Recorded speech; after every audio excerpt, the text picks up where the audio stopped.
Hi friends, welcome back to my channel. কেমন আছো তোমরা? আশা করি সবাই খুব ভালো আছো, সুস্থ আছো, আর আমিও খুব ভালো আছি। আজকে হচ্ছে সানডে সকাল। তো আজকে যে সকালটা শুরু হয়েছে, সকালবেলা ঘুম থেকে উঠে আমি স্নান টান সব সেরে নিয়েছি, কিন্তু পুজো দেওয়া এখনও পর্যন্ত কমপ্লিট হয়নি। জয়দীপেরই জামা কাপড়গুলো বের করেছি, ও কি জামা পরে সকালবেলা বেরোবে, তো সেটাই আমি আয়রন করছিলাম। আর এখন ও কি করছে জানো? ও হচ্ছে আমার জন্য টিফিন বানাচ্ছে। তো ও রান্নাঘরে আছে, আর আমাকে বলল তাড়াতাড়ি পুজোটা দিয়ে নাও, তারপর তোমায় টিফিনটা দেব। দেন ও যাবে হচ্ছে ওর কাজে। তো চলো কাজগুলো সেরে নিই। এই দেখো সকালবেলা ব্রেকফাস্ট বানিয়ে দিয়েছে, ডালিয়া উইথ ডিমের অমলেট। এই ডিমের অমলেট বলছি, ডিম সেদ্ধ।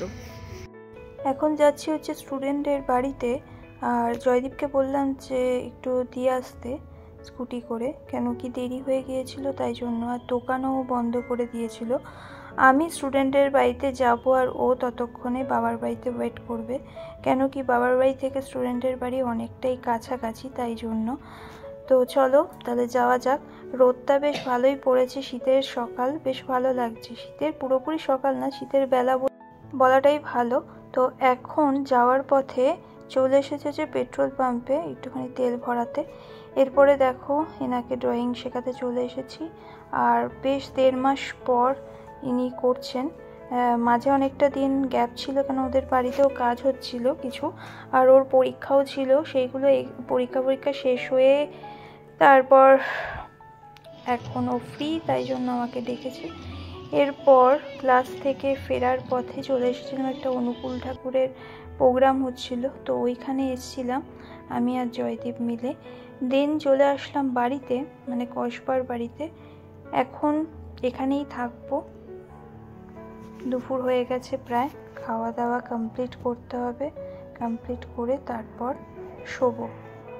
8:30 বেজে গেছে, এখন বাজে 8:30। সেই সকালবেলা থেকে পাড়ায় মানে ক্লাবে পিকনিক হচ্ছে, সামনে মাধ্যমিক তো পরীক্ষা তোমরা জানোই। তারপরেও কি করে এরা এত জোরে জোরে মাইক চালিয়েছে, মানে মাথা ফেটে যাচ্ছে যন্ত্রণায়। সকালবেলা থেকে একই ভলিউমে চালিয়ে গেছে, শুধু দুপুরবেলা তো একটুখানি অফ করেছিল, তারপরে আবার জেগে সেই 4টে-5টা থেকে। মানে আমার এত অসহ্য লাগছে, চিন্তা করতে পারবে না। ভয়েস ওভার দিতে পারছি না এডিট করার সময়, এত এত মানে কি বলবো, ভাষায় প্রকাশ করা যায় না। সব গুন্ডা বদমাই সেখানটায় থাকে, ওদেরকে বলতে গেলে এখন ঝামেলা, কিচ্ছু বলার নেই, এরমভাবে সহ্য করতে হবে। আর দেখো দরজা জানলা সবই বন্ধ, এই জানলাটাও যদি আমি বন্ধ করে রাখি তাহলে আরও যেন দম আটকে আসছে। কি করবো বলো? মানে আমার সহ্য হচ্ছে না, অসহ্য লাগছে আর কি। তোমাদের সঙ্গে কথা বলবো করে আর বলাই হচ্ছে না। মানে দুপুরবেলাও ঘুমাইনি, 5টা 5:30টার সময় একটুখানি চোখ বন্ধ করে রেখেছিলাম, তারপরে থেকে তো এই তাণ্ডব শুরু হয়ে গেছে, মানে প্রায় 4টে থেকে ঘুমই হয়নি, শুয়ে আছি তখন থেকে। শুনতে পাচ্ছ তো কি অসম্ভব তাণ্ডব করছে, অসম্ভব। এখন বাজে প্রায় 9:30, আর এই 9:30টার সময় জয়দীপ এসছে। 9:30 না, 10টা প্রায়। তো ও একটু চিলি চিকেন করছে, তো চিলি চিকেন করতে একটু দেরি হবে। তো আমাকে বললো যে কি মানে এখন কিচ্ছু খাবে কি না, তাই জন্য আমি বললাম যে একটু পপকর্ন করে দিতে, তো ওটাই করে দিয়েছে, ওটা খাচ্ছিলাম। চিলি চিকেনটা আমি না করে কেন ওকে করতে দিলাম, সেটা হচ্ছে কারণটা, ও বলল যে আজকে ট্রাই করবে নিজে হাতে, তাই জন্য আমাকে যেতে দিচ্ছে না।